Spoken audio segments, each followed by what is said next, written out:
Assalamualaikum warahmatullahi wabarakatuh. Halo sahabat statistik, perkenalkan saya Ermayuna, mahasiswa pada program studi Magister Pendidikan Dasar Universitas Askia, NIM 251211600056.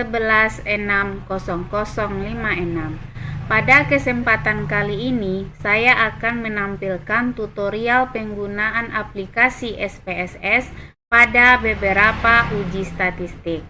Video ini dibuat guna memenuhi tugas ujian akhir semester 1 pada mata kuliah statistik dengan dosen pengampu Bapak Dr. Estuhono SPD MPD. Semoga video ini dapat memperkaya wawasan kita terkait tahapan uji statistik menggunakan aplikasi SPSS. Dalam video tutorial kali ini, kita akan membahas uji statistik seperti uji normalitas, uji homogenitas, uji T atau t-test, dan uji one way ANOVA menggunakan aplikasi SPSS. Untuk yang pertama yang akan kita bahas adalah uji normalitas. Sebelum kita mencoba, akan kita lihat dulu apa itu uji normalitas. Uji normalitas ini adalah sebuah uji yang dilakukan dengan tujuan untuk menilai sebaran data pada sebuah kelompok data atau variabel, apakah sebaran data tersebut berdistribusi normal atau tidak. Hasil uji normalitas ini menjadi salah satu syarat sebelum kita melakukan uji statistik parametrik seperti uji T atau t-test dan uji one way ANOVA. Kemudian yang penting lagi, pada aplikasi SPSS, uji normalitas itu ada dua sesuai dengan jumlah sampelnya. Yang pertama, apabila jumlah sampelnya kecil dari 50, maka kita akan menggunakan metode Shapiro-Wilk, dan apabila jumlah sampel kita itu lebih dari 50, maka kita bisa menggunakan metode Kolmogorov-Smirnov. Untuk hasil uji normalitas dapat dijadikan pedoman pengambilan keputusan atau interpretasinya, yaitu jika nilai signifikan pada uji normalitas itu kita peroleh kecil dari 0,05, maka data kita tersebut berdistribusi tidak normal. Dan apabila kita memperoleh nilai signifikan uji normalitas tersebut besar dari 0,05, maka data kita tersebut berdistribusi normal. Baiklah, untuk lebih jelasnya, langsung kita coba melakukan uji normalitas pada aplikasi SPSS. Nah, sebelumnya kita sudah mempersiapkan data yang akan kita uji, yaitu data nilai UAS anak kelas 6 yang terdiri dari dua kelas, yaitu kelas eksperimen kita beri kode angka 1 dan kelas kontrol kita beri kode angka 2. Nah, setiap kelas ini memiliki 30 data, jadi totalnya nanti ada 60 data. Nah, selanjutnya mari kita masuk ke aplikasi SPSS. Nah, setelah muncul aplikasi SPSS, kita ambil new database query. Nah, bagian ini kita cancel, kita ambil lagi SPSS dan akan muncul menu data view dan variable view. Untuk yang pertama kita ambil menu variable view. Nah, di sini pada kolom name baris pertama kita isi dengan nilai. Kemudian untuk baris kedua kita isi dengan kelas. Nah, kita lanjut pada kolom desimal. Pada baris nilai, desimalnya kita turunkan menjadi 0. Pada baris kelas juga desimalnya kita turunkan menjadi 0. Nah, kita masuk ke kolom label. Pada kolom label untuk nilai kita beri nilai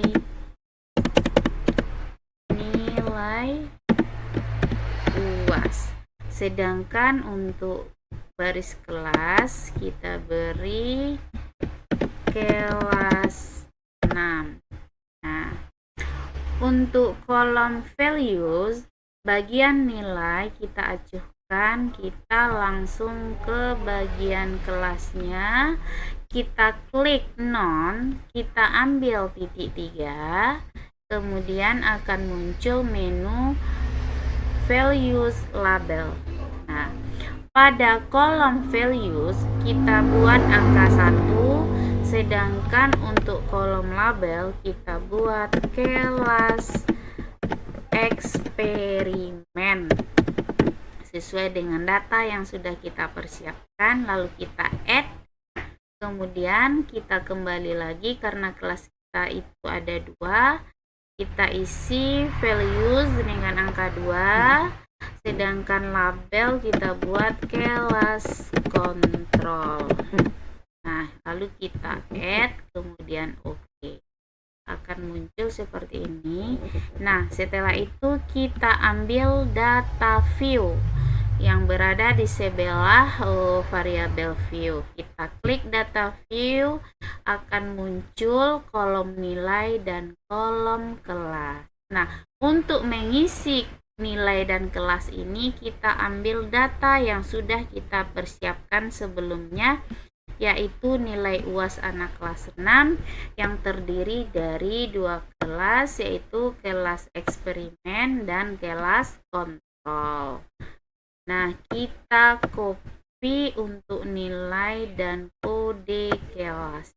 Nah, kita kopikan untuk kedua kelasnya. Karena masing-masing kelas tadi ada 30, berarti nanti data kita ada 60. Kita kembali ke SPSS. Nilai yang kita copy tadi kita paste. Nah, akan muncul nilai dan kelas kode kelasnya, yaitu kode kelasnya 1 dan 2. Kita cek apakah kelas eksperimennya sudah pas 30. Kita lihat yang kelas kontrol 30, berarti totalnya sudah pas 60.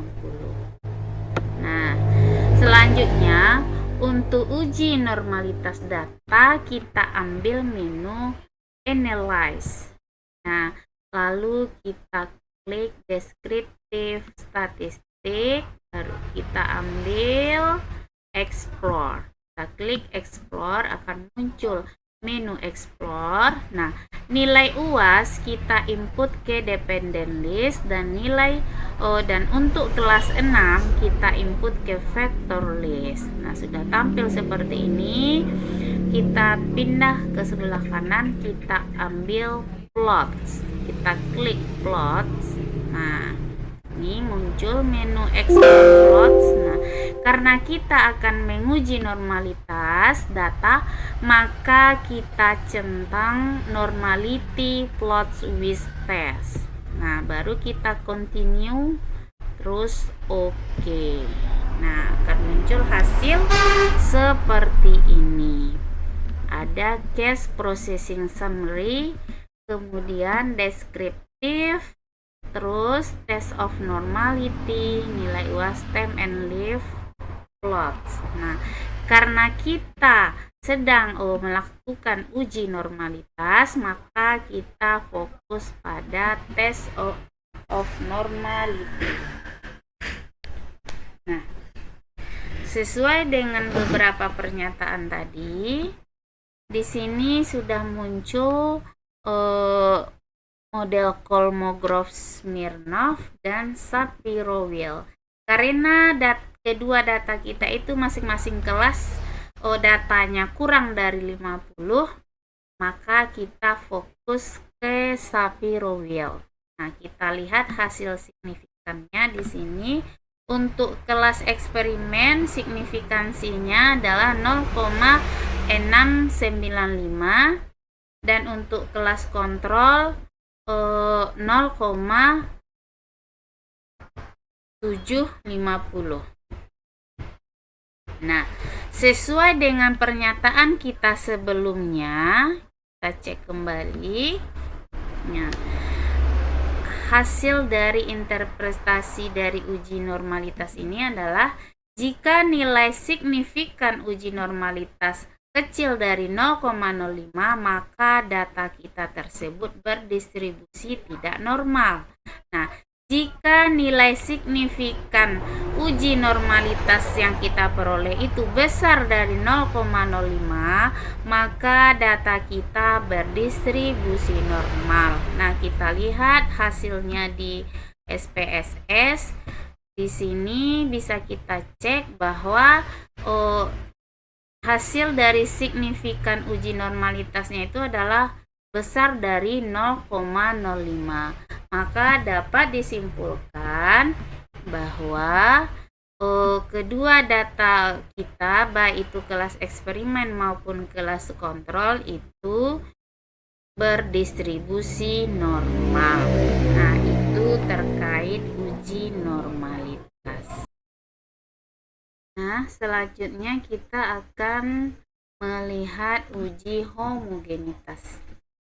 Uji homogenitas bertujuan untuk memastikan bahwa dua atau lebih kelompok data sampel berasal dari populasi dengan varians yang sama atau homogen.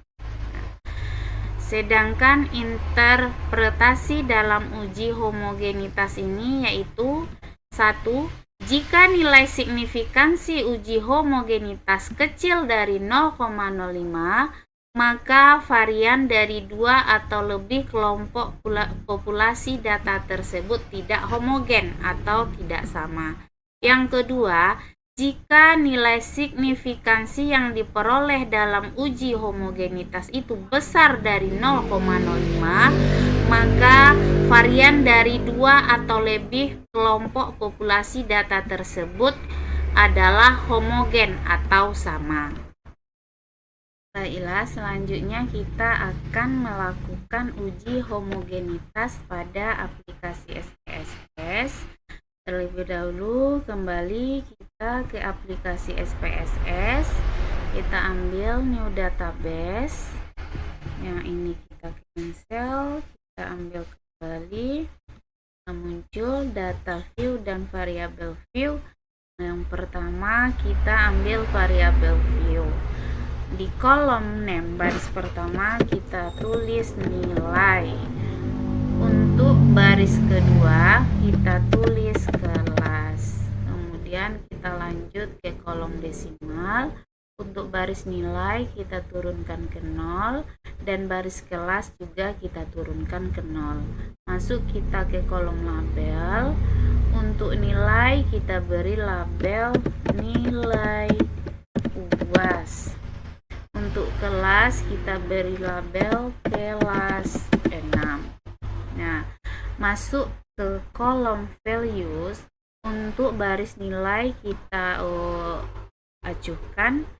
Kita fokus pada baris kelas, kita klik non, kita ambil titik 3, akan muncul menu values label. Nah, pada kolom values kita buat angka 1.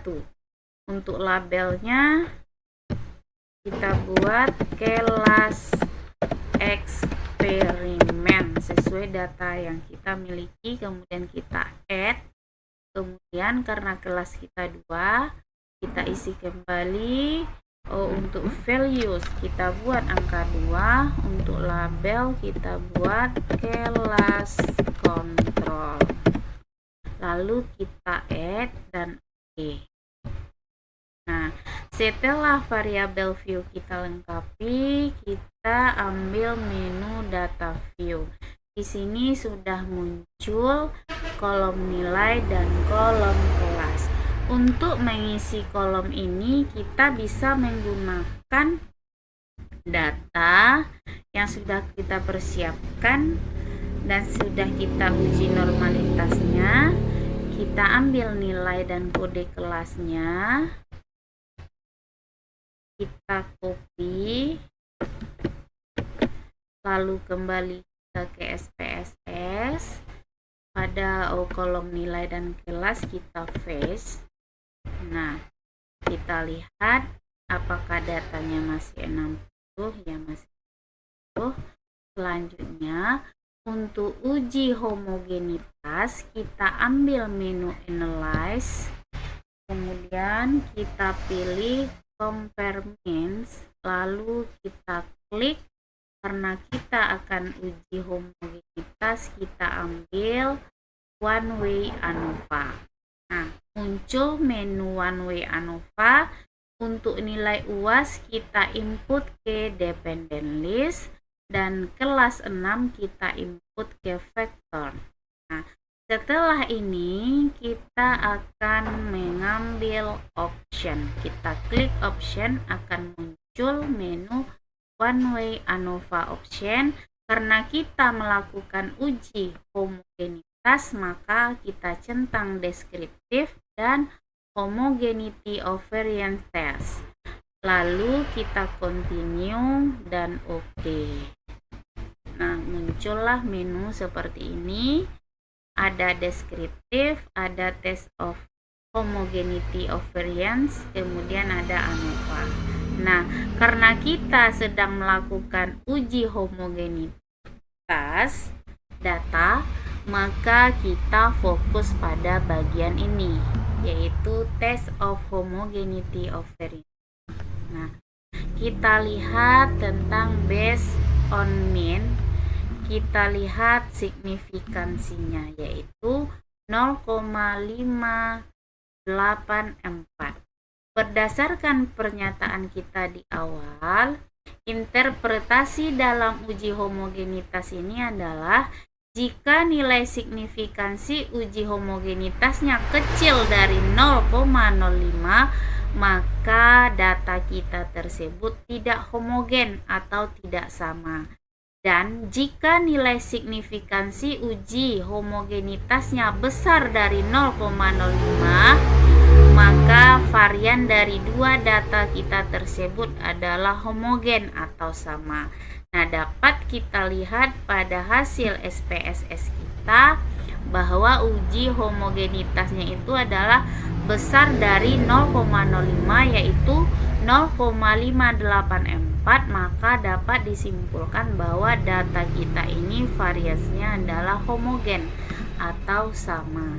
Nah, itu terkait tahapan uji homogenitas di aplikasi SPSS. Selanjutnya kita akan membahas tentang uji T atau t-test. Uji T atau t-test ini adalah uji statistik parametrik untuk membandingkan rata-rata dua kelompok data guna mengetahui apakah terdapat perbedaan yang signifikan. Uji T atau t-test ini ada dua jenis, yaitu uji T1 sampel atau kita kenal dengan one sample t-test, dan yang kedua uji T2 sampel atau two sample t-test. Uji T2 sampel t-test ini terdiri dari uji T2 sampel bebas yang dikenal dengan independent sampel t-test, dan uji T sampel berpasangan atau yang kita kenal dengan paired sampel t-test. Selanjutnya kita lihat bagaimana konsep dasar uji T2 sampel independent atau independent sampel t-test. Uji T independen atau independent sampel t-test ini digunakan untuk membandingkan rata-rata dari dua kelompok sampel yang berbeda dan tidak saling berhubungan. Misalnya membandingkan rata-rata nilai UAS antara kelas A sebagai kelas eksperimen dan kelas B sebagai kelas kontrol. Nah, adapun syarat uji statistik parametrik untuk uji T independen sampel t-test itu yaitu data kita itu harus normal dan homogen. Nah, sekarang kita akan melihat konsep dasar uji T sampel berpasangan atau yang kita kenal dengan Piret sampel t-test. Uji T Piret sampel t-test ini digunakan untuk membandingkan dua kelompok data yang berasal dari subjek atau kelompok yang sama namun dalam kondisi atau waktu yang berbeda, seperti pelaksanaan pretest dan posttest. Uji T Piret sampel t-test ini gunanya adalah untuk mengetahui apakah terdapat perbedaan yang signifikan antara dua populasi tersebut. Pada Piret sampel t-test juga memiliki aturan, yaitu data yang kita gunakan harus berdistribusi normal. Adapun interpretasi dari uji T independen dan uji T berpasangan yaitu 1. Jika nilai signifikannya kecil dari 0,05, maka H0 ditolak, H1 diterima. Kesimpulannya, terdapat perbedaan rata-rata yang signifikan antara kedua populasi atau kedua kelompok tersebut. 2. Jika nilai signifikan besar dari 0,05, maka H0 diterima, H1 ditolak. Jadi, tidak terdapat perbedaan rata-rata yang signifikan antara kedua populasi atau kelompok data tersebut. Baiklah, sekarang kita akan melakukan uji independen sampel t-test. Kita buka kembali aplikasi SPSS, kita ambil new database query. Terus bagian ini kita cancel, kita ambil kembali menu data view dan variable view. Nah, pada variable view kembali kita tuliskan kata nilai pada kolom name baris pertama dan kelas pada baris kedua. Pada kolom desimal, untuk nilai kita turunkan menjadi 0. Begitu juga untuk kelas kita turunkan juga menjadi 0.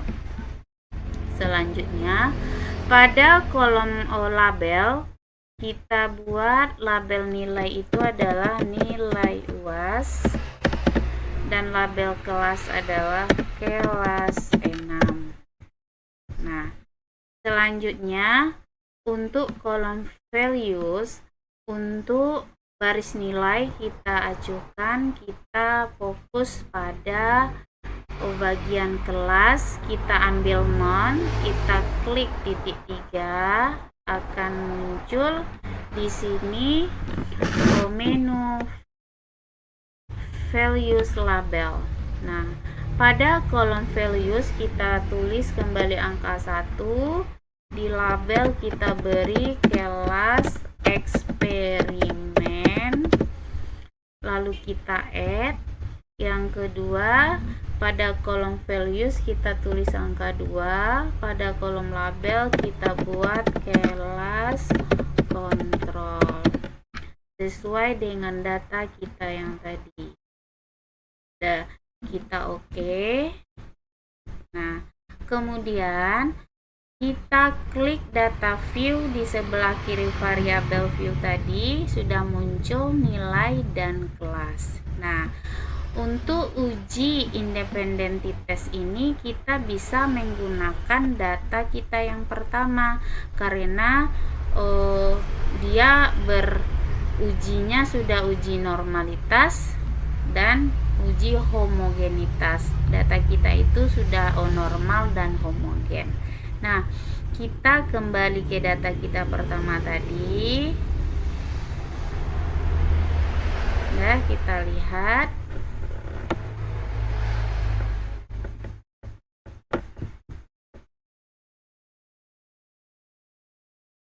Di sini kita juga memakai data yang sama dengan data untuk uji normalitas dan homogen tadi.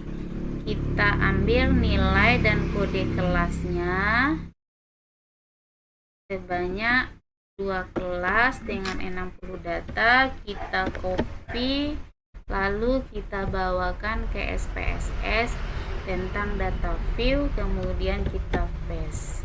Nah, kita cek apakah data kita itu dan 60 sudah. Kemudian selanjutnya untuk uji independent sample fit test, kita ambil menu analyze, kemudian kita ambil compare means, lalu kita klik independent sample fit test. Nah, akan muncul menu independent sample fit test. Untuk nilai UAS kita input ke test variabel, sedangkan kelas kita input ke grouping variabel. Nah, untuk kelasnya masih muncul tanda tanya, maka kita ambil define group, kita klik. Nah, grup 1 kita buat angka 1.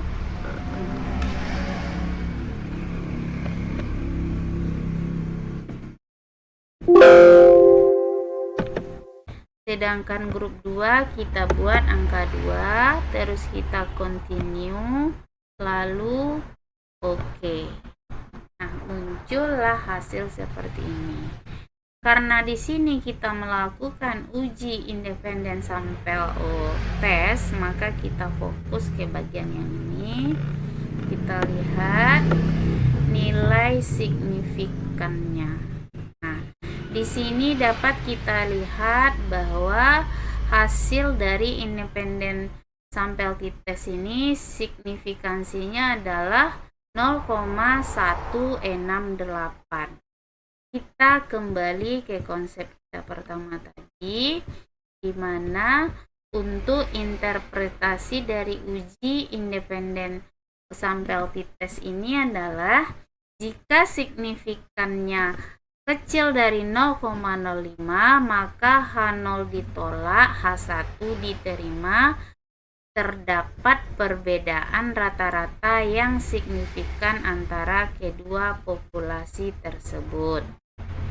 Nah, yang kedua, jika nilai signifikannya besar dari 0,05, maka H0-nya diterima, H1-nya ditolak, jadi tidak terdapat perbedaan rata-rata yang signifikan antara kedua populasi data tersebut. Nah, kita lihat hasilnya di SPSS. Di sini nilai signifikansinya itu besar dari 0,05. Berarti di data kita ini tidak terdapat perbedaan rata-rata yang signifikan. Nah, ini terkait dengan uji independent sample test. Baiklah, selanjutnya kita akan melakukan uji T sampel berpasangan atau yang dikenal dengan paired sample test. Nah, pada uji paired sample test ini kita akan menggunakan data baru, yaitu yang sudah kita persiapkan adalah ini data untuk nilai pretest dan nilai posttest. Nah, selanjutnya kita buka aplikasi SPSS. Di sini sudah muncul data view dan variabel view. Nah, sekarang kita akan mengisi variabel view terlebih dahulu. Pada kolom name baris pertama kita ketikkan pretest atau kita isi dengan pretest. Untuk baris kedua kita isi dengan posttest. Nah, kita pindah ke desimal, kolom desimal. Untuk pretest kita turunkan menjadi 0, begitu juga untuk posttest kita turunkan juga menjadi 0.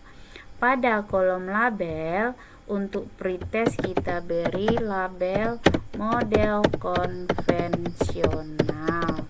Sedangkan untuk post-test kita beri label model inquiry learning.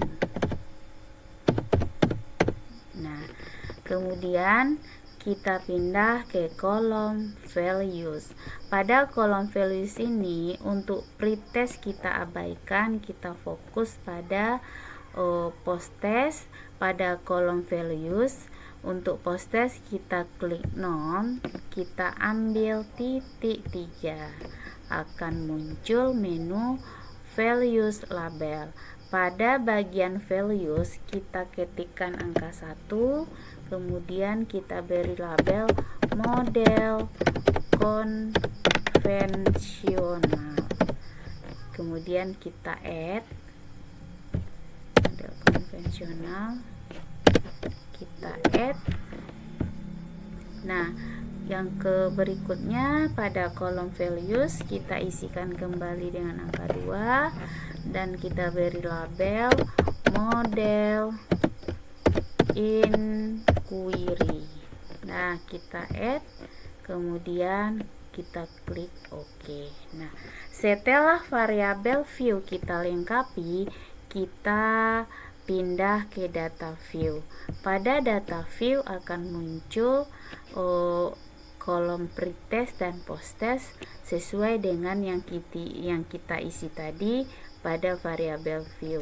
Nah, untuk mengisi kolom pretest dan posttest kita ambil data yang sudah kita persiapkan, yaitu data nilai pretest dan nilai posttest. Kita ambil, kita kopikan,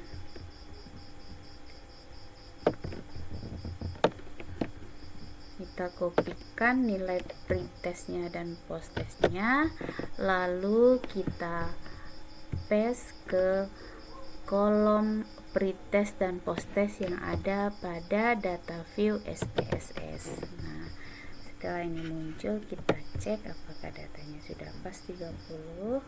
Nah, untuk melakukan uji T sampel berpasangan atau Paired sampel t-test ini, kita ambil menu analyze, kita pilih compare means, lalu kita ambil Paired sampel t-test. Nah, untuk model konvensional atau pretest kita input ke variabel 1 dan model inquiry learning kita input ke variabel 2. Kemudian baru kita okekan. Nah, akan muncul hasil seperti ini. Yang pertama Paired sampel statistik, yang kedua Paired sampel correlation, yang ketiga Paired sampel test. Nah, kita akan fokus pada Paired sampel test. Nah, dapat di sini kita lihat bahwa signifikannya adalah 0,012. Nah, berdasarkan interpretasi pada uji T berpasangan atau Paired sampel t-test ini dapat kita lihat jika nilai signifikannya kecil dari 0,05 maka H0 ditolak, H1 diterima. Jadi dapat kita lihat di sini terdapat perbedaan rata-rata yang signifikan antara nilai pretest dengan nilai posttest. Jadi untuk uji Paired sampel t-test kita, inilah kesimpulannya bahwa terdapat perbedaan signifikan antara nilai pretest dengan posttest. Sekian untuk Paired sampel t-test.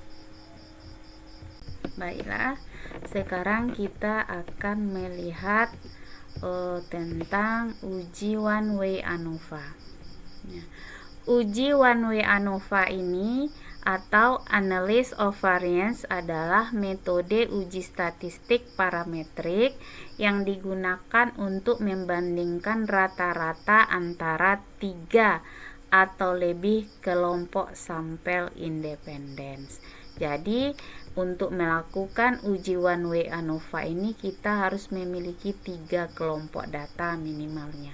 Nah, uji ANOVA ini tujuannya adalah untuk memastikan apakah terdapat perbedaan yang signifikan secara statistik antara rata-rata kelompok tersebut. Pada uji one way ANOVA ini kita dapat mengetahui beberapa syarat utama sebelum kita melakukan uji one way ANOVA ini. Yang pertama, data tersebut harus berdistribusi normal, kemudian bersifat independen, dan yang ketiganya yaitu data kita tersebut harus homogen atau variansinya sama. Kemudian, jika data tidak memenuhi asumsi normalitas, maka dapat menggunakan uji alternatif non-parametrik, misalnya Kruskal-Wallis. Nah, berikutnya, penggunaan uji homogenitas dalam uji one way ANOVA akan berdampak pada pemilihan uji lanjut atau yang kita kenal dengan post hoc test. Nah, jika data memenuhi asumsi uji homogenitas, maka kita bisa masuk ke uji lanjut Bonferroni. Namun apabila uji homogenitasnya tidak terpenuhi, maka kita bisa menggunakan uji lanjut yaitu Gemshovel. Nah, kita lihat untuk interpretasi dari uji one way ANOVA ini ada 2 jenis juga. Yang pertama, apabila signifikansi hasil uji ANOVA kurang dari 0,05, maka dapat disimpulkan bahwa terdapat perbedaan rata-rata yang signifikan antara 3 kelompok data tersebut. Yang kedua, apabila signifikansi hasil uji ANOVA lebih besar dari 0,05, maka dapat disimpulkan bahwa tidak terdapat perbedaan rata-rata yang signifikan antara 3 kelompok data tersebut. Nah, selanjutnya kita akan melakukan uji one way ANOVA menggunakan aplikasi SPSS. Di sini sebelumnya saya sudah mempersiapkan 3 kelompok data untuk uji ANOVA ini. Yang pertama, matematika diberi kode angka 1, kemudian bahasa Indonesia diberi kode angka 2, dan bahasa Inggris diberi kode angka 3. Nah, kita ambil aplikasi SPSS.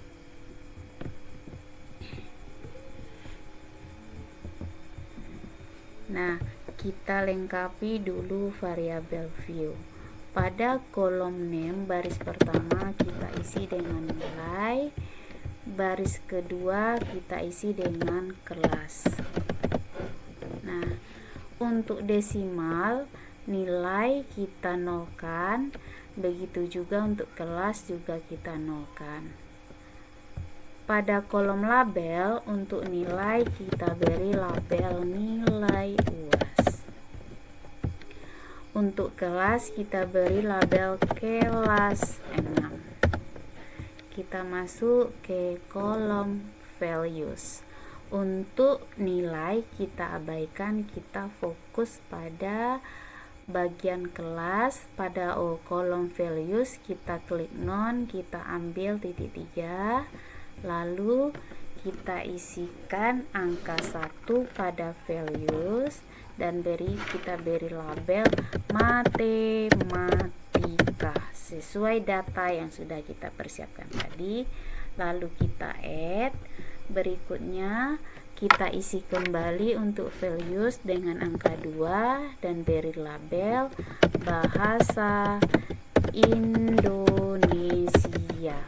Lalu kita add kembali Kemudian karena data kita 3, maka kita lanjutkan untuk mengisi values dengan angka 3 dan labelnya kita beri nama bahasa Inggris. Lalu kita add dan oke kan. Setelah variabel view kita lengkapi, kita masuk ke data view. Di sini sudah muncul 2 kolom yaitu nilai dan kelas.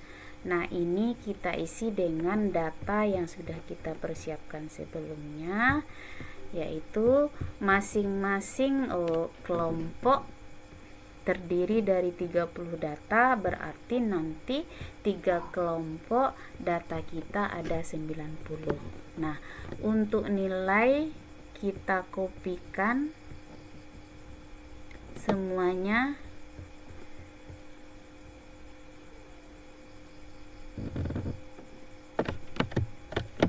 lalu kita masukkan ke data view pada SPSS. Di sini ada yang tercecer. Nah, kita tambah, kita lihat data kita apakah sudah 90 ya. Nah, untuk uji one way ANOVA, kita harus membuktikan bahwa data itu normal dan homogen. Maka pertama kita lihat apakah data ini normal atau bukan. Kita ambil analyze, kita buka descriptive statistik, lalu kita explore. Nah, nilai UAS kita input ke dependent list, nilai kelas 6 kita input ke factor list. Kemudian setelah ini kita masukkan, kita pilih plots. Karena kita mau menguji normality data kita ini, maka kita centang normality plots. Lalu kita continue dan oke.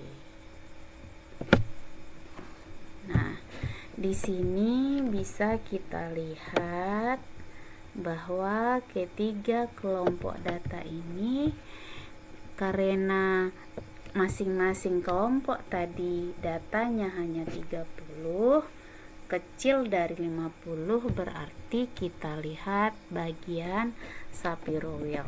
Di sini signifikannya adalah 0,986 untuk matematika, bahasa Indonesia 0,995 dan bahasa Inggris 0,991. Nah, dari sini dapat kita lihat bahwa data kita ini normal karena signifikansinya besar dari 0,05. Nah, selanjutnya kita akan membuktikan homogenitas dari data kita tersebut. Kita kembali ke bagian data view. Nah, untuk uji homogenitas data kita ini, kita ambil kembali analyze, kita ambil complements, lalu kita pilih one way ANOVA. Nah, nilai UAS kita masukkan ke dependent list, kelas kita masukkan ke vektor. Nah, kemudian kita ambil option. Karena kita mau mencek homogenitas of variance test kita, maka kita centang homogen dan deskriptif, lalu kita continue terus oke. Nah, di sini akan muncul hasil uji homogenitas. Kita fokus pada tabel ini. Kita lihat hasil signifikan dari uji homogenitasnya adalah kita fokus pada based on mean. Hasil signifikansinya di sini adalah 0,998. Nah, sesuai dengan interpretasi pada uji homogenitas, kita lihat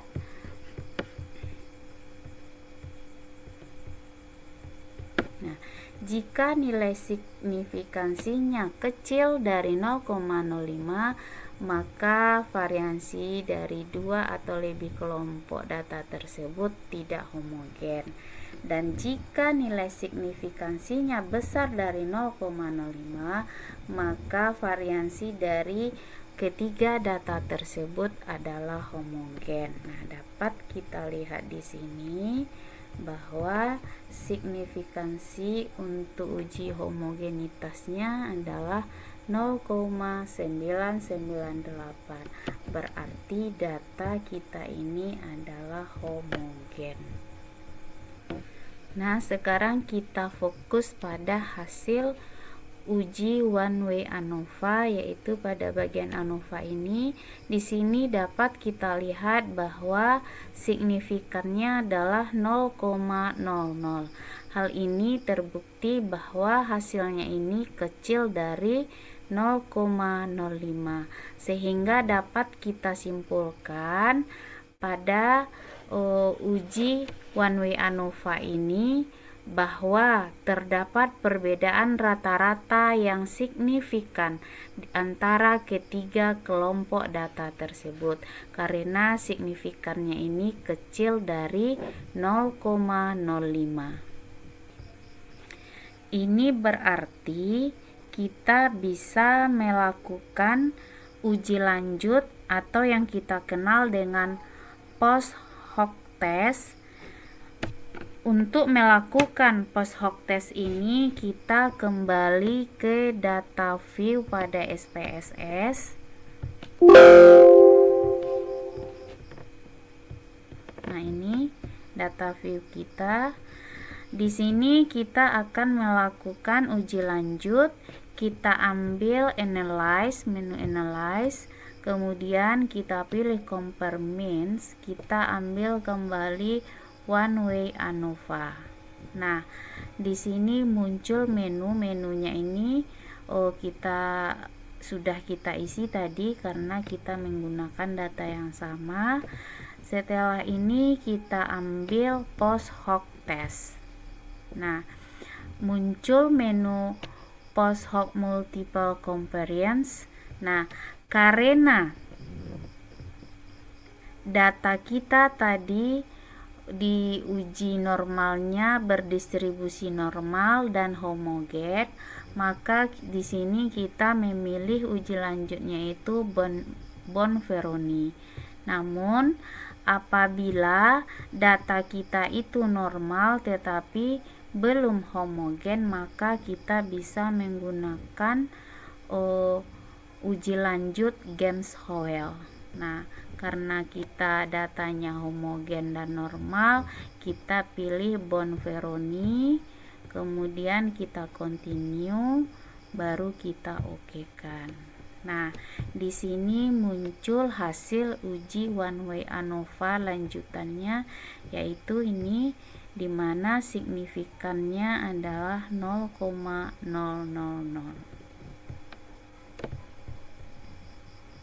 Nah, inilah terkait dari uji one way ANOVA. Demikianlah video tutorial terkait beberapa uji statistik menggunakan aplikasi SPSS. Semoga bermanfaat untuk kita semua. Terima kasih atas perhatiannya. Wabillahi taufik wal hidayah. Wassalamualaikum warahmatullahi wabarakatuh. Sampai jumpa lagi di video selanjutnya.